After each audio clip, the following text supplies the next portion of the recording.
Mario 64 just found a new door. Not a new level, not a new star, a new way through one of the most famous barriers in speedrunning.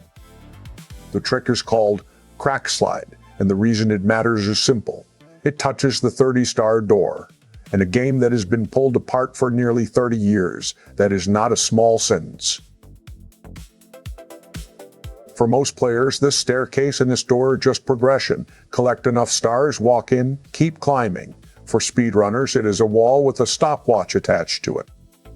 The old question was always, how do you make Mario's movement lie to the castle? How do you convince the game that a locked route is suddenly reachable?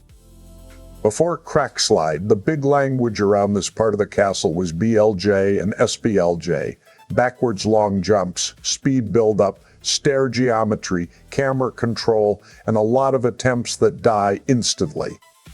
That is why the new discovery got attention. It does not just look like another flashy trick. It gives runners a different kind of pressure point around a door everybody thought they understood.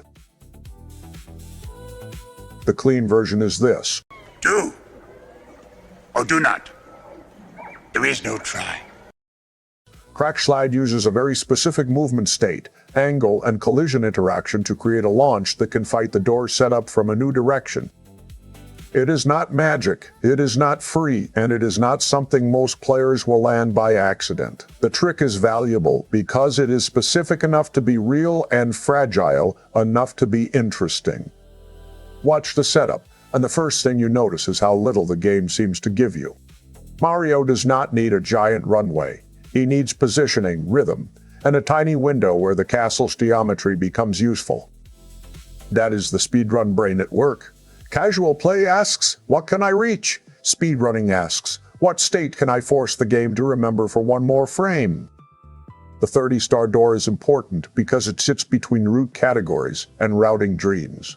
If a runner can interact with it differently, entire assumptions around early game castle flows start moving. This is why Crackhex's showcase hit so hard. The clip was not just a trick demo. It was proof that a long-studied barrier still had an unexplored edge. You're gonna need a bigger boat.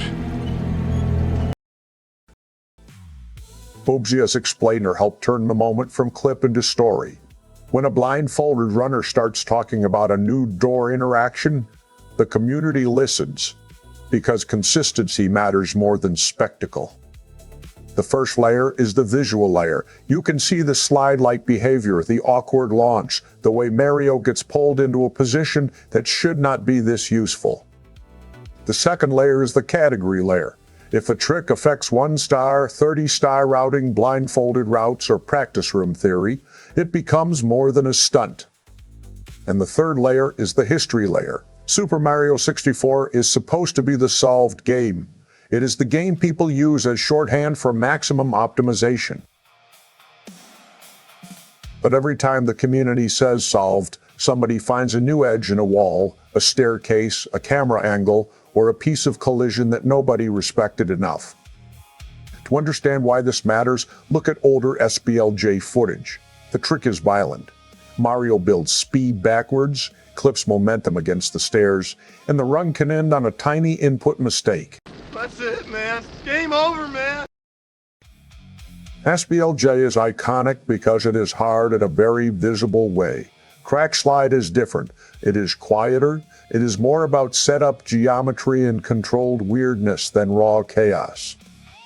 That difference matters for learning. A trick that is slower but more controllable can change practice. A trick that is faster but less stable can change top-level routing. The community has to decide which version survives.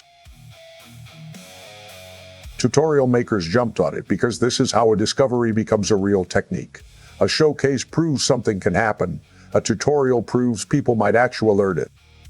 You can see the breakdowns focus on placement, angle, camera, and timing. Those words sound boring until you realize they are the entire trick. The important part is not that every runner will immediately rebuild their route. The important part is that every runner now has to ask a new question. If the 30-star door can be pressured this way, what other assumptions are just old habits wearing a crown? This is also why Crackslide is perfect YouTube speedrun history. It has a clean hook,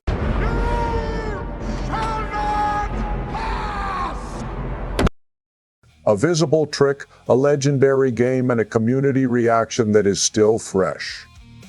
The title writes itself because the premise is real. A 1996 game got a new skip, and the skip touches one of the most recognizable doors in speedrunning.